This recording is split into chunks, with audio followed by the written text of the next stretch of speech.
أعوذ بالله من الشيطان الرجيم بسم الله الرحمن الرحيم إن تعذبهم فإنهم عبادك وإن تغفر لهم فإنك أنت العزيز الحكيم قال الله هذا يوم ينفع الصادقين صدقهم لهم جنات تجري من تحتها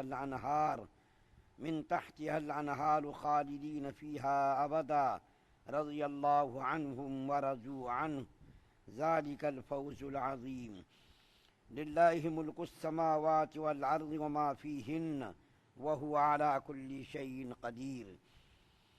اگر آپ ان کو سزا دیں تو یہ آپ کے بندے ہیں، اور اگر آپ ان کو معاف فرما دیں تو آپ زبردست ہیں، حکمت والے ہیں۔ اللہ تعالیٰ ارشاد فرمائیں گے کہ یہ وہ دن ہے کہ جو لوگ سچے تھے ان کا سچا ہونا کام آوے گا، ان کو باغ ملیں گے جن کے نیچے نہریں جاری ہوں گی، جن میں وہ ہمیشہ ہمیشہ کو رہیں گے۔ اللہ تعالیٰ ان سے راضی اور خوش ہوا، اور وہ اللہ تعالیٰ سے راضی اور خوش ہیں۔ یہ بڑی بھاری کامیابی ہے۔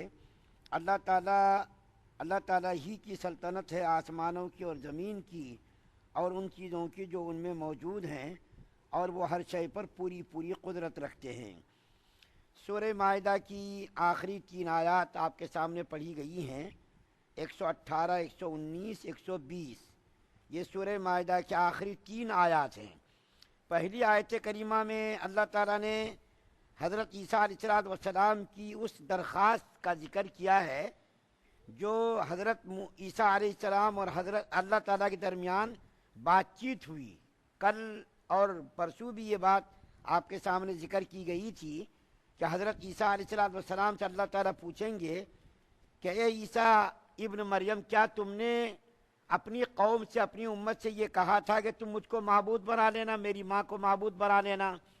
تو حضرت عیسیٰ علیہ السلام سب سے پہلے اللہ کی بڑائی اور پاکی بیان کریں گے اور کہیں گے اے اللہ، ایسی بات میں کیسے زبان سے نکال سکتا ہوں جو آپ کی شان کے خلاف ہو؟ اور آپ کو تو معلوم ہے کہ میں نے ایسی بات کہی نہیں، اور میں ایسی بات کیسے کہہ سکتا ہوں جس کے کہنے کا مجھ کو حق نہیں ہے؟ آپ تو علام الغیوب ہیں، غیب کی بات کو جاننے والے ہیں، میں نے ایسی بات نہیں کہی۔ اور میں نے تو ان سے یہی کہا کہ بھئی تم بھی اللہ کی عبادت کرو، میں بھی اللہ کی عبادت کرتا ہوں، میرا بھی رب اللہ ہے، تمہارا بھی رب اللہ ہے۔ یہ سب جب ساری باتیں ہو چکیں گی تو حضرت عیسیٰ علیہ السلام اللہ تعالیٰ سے اپنی قوم کے لیے درخواست کریں گے۔ نبی کا ظرف دیکھیے، نبی کا اخلاق دیکھیے، کتنا اعلیٰ، کتنا بلند ہے کہ کفر اور شرک کے باوجود اللہ تعالیٰ سے فرمائیں گے حضرت عیسیٰ علیہ السلام، یا اللہ یہ سب آپ کے بندے ہیں، اگر آپ ان کو معاف فرما دیں تو یہ آپ کے بندے ہیں، اور اگر آپ ان کو عذاب دیں تو آپ زبردست قوت والے ہیں، حکمت والے ہیں، آپ کو کون پوچھنے والا، کون ٹوکنے والا؟ آپ اگر ان سے سوال کریں تو آپ کو سوال کرنے کا حق ہے، لیکن آپ سے کوئی سوال کرے کہ آپ نے ان کو کیوں سزا دی، آپ نے ان کو کیوں معاف کر دیا، کوئی پوچھنے کی طاقت نہیں رکھ سکتا۔ آپ زبردست ہیں، اگر آپ معاف کر دیں جب بھی آپ کو اختیار ہے، آپ ان کو سزا دیں جب بھی آپ کو اختیار ہے، ہر معاملے میں آپ قادر ہیں، طاقتور ہیں، قوت والے ہیں، آپ جو چاہیں کر سکتے، آپ سے کوئی پوچھ نہیں سکتا، آپ سے کوئی سوال نہیں کر سکتا۔ سپریم کورٹ کا جو فیصلہ ہوتا اس کو ہائی کورٹ چیلنج نہیں کر سکتا، لیکن اگر کوئی ہائی کورٹ میں کوئی فیصلہ ہو اس کو آپ چیلنج کر سکتے سپریم کورٹ میں، لیکن سپریم کورٹ کا فیصلہ آخری فیصلہ ہوتا۔ یہ اللہ تعالیٰ کا جو دربار ہوگا، اللہ تعالیٰ کی جو عدالت ہوگی، اس عدالت کے فیصلے کو کوئی چیلنج نہیں کر سکتا، کسی کے پاس ہمت نہیں، جرأت نہیں۔ اللہ ایسی طاقت والے، وہاں تو سب لرزاں اور ترساں ہوں گے، سارے کے سارے لوگ، انبیاء، شہداء، صدیقین، صالحین، سب لرزاں ترساں ہوں گے، سب کے اوپر خوف طاری ہوگا، سب کو اپنی فکر اور اپنا غم سوار ہوگا کہ آج کیا ہوگا، کیونکہ خدا کی قدرت اور خدا کا جلال اس روز اپنے عروج پر ہوگا۔ یہ آیت جو میں نے ابھی آپ سے ذکر کیا، 118 نمبر کی آیت، یہ بڑی عجیب و غریب آیت ہے، یہ بڑی عجیب و غریب آیت ہے کہ اگر آپ ان کو معاف کر دیں تو یہ آپ کے بندے ہیں، اور اگر آپ ان کو سزا دیں تو آپ قدرت والے، طاقت والے، زبردست حکمت والے ہیں۔ اللہ کے رسول صلی اللہ علیہ وسلم کے بارے میں آتا ہے کہ ایک مرتبہ اللہ کے رسول صلی اللہ علیہ وسلم نے عشاء کی نماز پڑھائی. عشاء کی نماز پڑھانے کے بعد نبی کریم صلی اللہ علیہ وسلم اپنے مسکن پر جا کر کے بیٹھ گئے. جو بھی نمازی تھے تمام لوگ نماز پڑھ کر کے مسجد سے باہر چلے گئے. اس کے بعد نبی کریم صلی اللہ علیہ وسلم اپنے مصلی پر آئے اور آ کر کے نبی کریم صلی اللہ علیہ وسلم نے نیت باندھی. اور نیت باندھ کر کے اس روایت کو حضرت ابو ذر غفاری بیان کرتے ہیں کہ حضرت ابو ذر غفاری کہتے ہیں کہ اللہ کے رسول صلی اللہ علیہ وسلم نے سب کے جانے کے بعد مصلی پر آ کر نیت باندھی اور نیت باندھ کر کے نماز پڑھنی شروع کی. تو حضرت ابو ذر غفاری کہتے ہیں کہ میں بھی اللہ کے رسول صلی اللہ علیہ وسلم کے پیچھے کھڑا ہو گیا. تو اللہ کے رسول صلی اللہ علیہ وسلم نے اشارہ کیا میرے قریب آؤ دائیں جانب. اس کے بعد حضرت عبداللہ ابن مسعود رضی اللہ تعالیٰ عنہ آئے, وہ بھی پیچھے کھڑے ہو گئے. تو اللہ کے رسول صلی اللہ علیہ وسلم نے ان کو اشارہ کیا بائیں جانب آؤ. چنانچہ کہتے ہیں یہ کہ ہم لوگ تو اپنی اپنی نماز پڑھنے لگے. اللہ کے رسول صلی اللہ علیہ وسلم رات بھر یہ آیت کریمہ رات بھر تلاوت کرتے رہے. ان تعذبهم فإنهم عبادك وإن تغفر لهم فإنك أنت العزيز الحكيم. رکوع میں بھی یہی آیت پڑھتے رہے, سجدے میں یہی آیت پڑھتے رہے, رات بھر اسی آیت کریمہ کا ورد فرماتے رہے. اس کے بعد صبح ہو گئے, نماز مکمل ہوئی, فجر سے پہلے نماز مکمل ہوئی. اس کے بعد اللہ کے رسول صلی اللہ علیہ وسلم سے حضرت ابو ذر غفاری کہتے ہیں کہ میں نے عبداللہ ابن مسعود سے کہا کہ اللہ کے رسول صلی اللہ علیہ وسلم سے پوچھو کہ یا رسول اللہ رات بھر آپ ایک ہی آیت کی تلاوت کرتے رہے, کیا وجہ ہو گئی؟ تو حضرت عبداللہ ابن مسعود رضی اللہ تعالیٰ عنہ نے کہا کہ بھائی مجھ کو تو ہمت نہیں ہو رہی, خود اللہ کے رسول صلی اللہ علیہ وسلم اگر بیان کرے تو ہم سنیں گے لیکن پوچھنے کی تو جرات نہیں.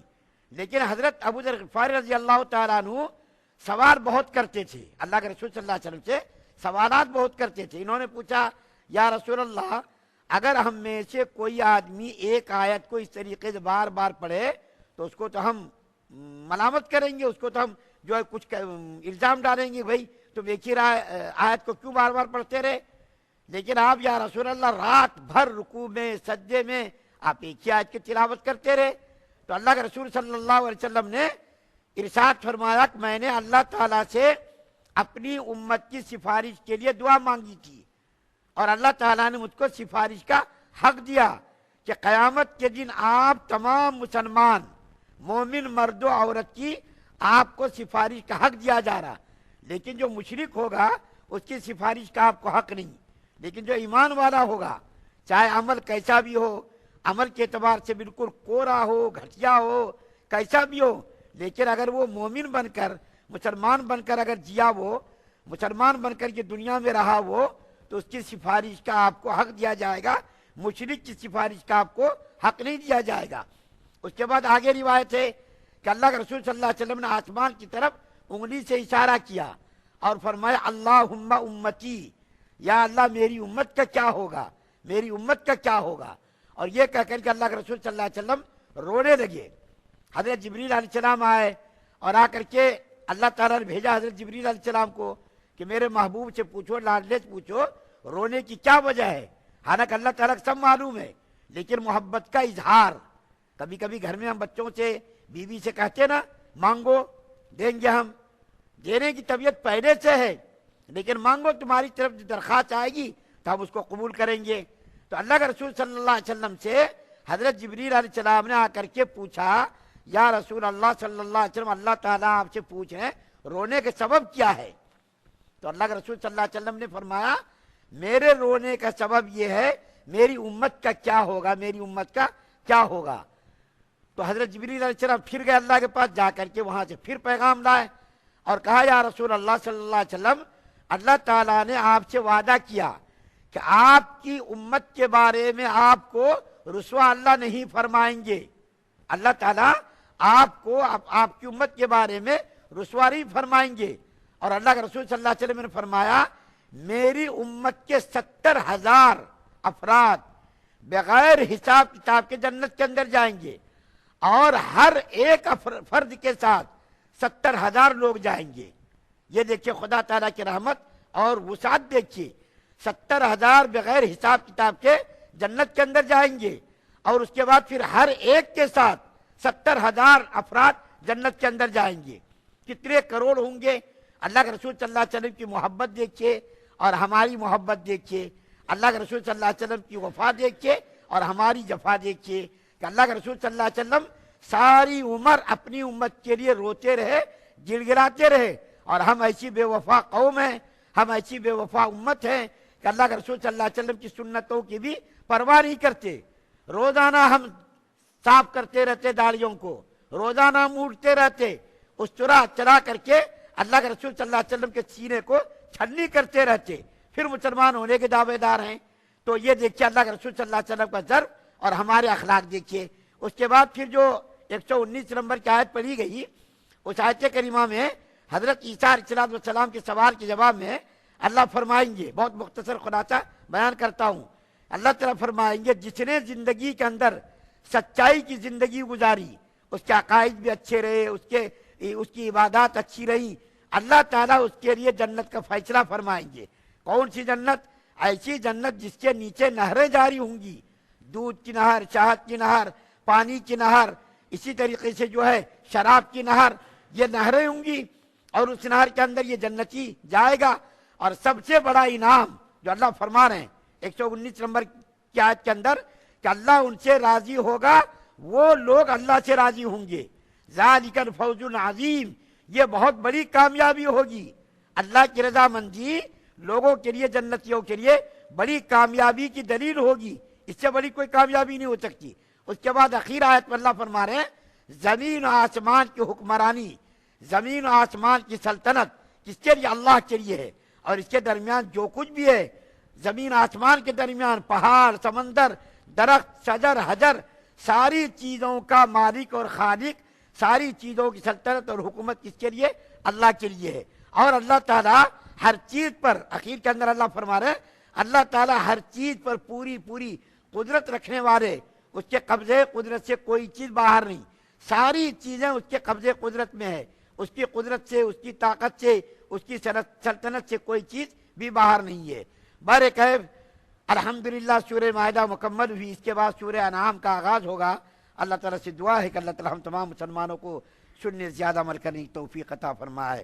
سبحان اللہ بحمدہ، سبحانک اللہم وبحمدک، ونشہد ان لا الہ الا انت